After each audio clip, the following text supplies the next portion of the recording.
नमस्ते and welcome to round chilli. आज मैले आलु फ्राईको सजिलो रेसिपी लिएर आएको छु। आलु फ्राई गर्दाखेरि चाहिँ प्यान मजाले तातिसकेपछि मात्रै तेल राख्नुहोला। मैले चाहिँ तोरीको तेल लिएको छु, हजुरहरूले रिफाइन पनि लिन सक्नुहुन्छ। र तेल मजाले तातिसकेको छ। अब चाहिँ म यसमा कालो जिरा, जिरा र सुक्खा खोर्सानी पड्काउँदैछु। यी सबैलाई राखिसकेपछि म बेसार पनि तेलमै राख्दैछु।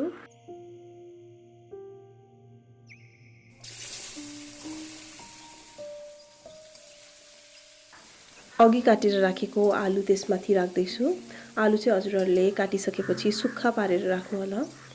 आलुमा चाहिँ पानी रह्यो भने यो आलु कराईमा टाँसिन्छ र आलु फ्राई राम्रो हुँदैन। अब यसमा स्वाद अनुसार नुन राख्ने र यसलाई मजाले फ्राई गर्ने।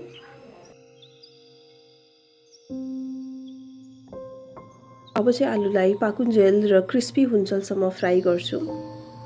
र अब चाहिँ यो आलु फ्राई रेडी भइसकेको छ। यसमा हामी थोरै रङ खोर्सानी राख्छौँ।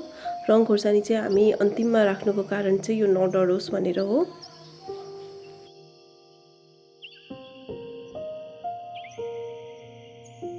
अब यसलाई मजाले मिलाइसकेपछि यो खानालाई रेडी भइसकेको छ।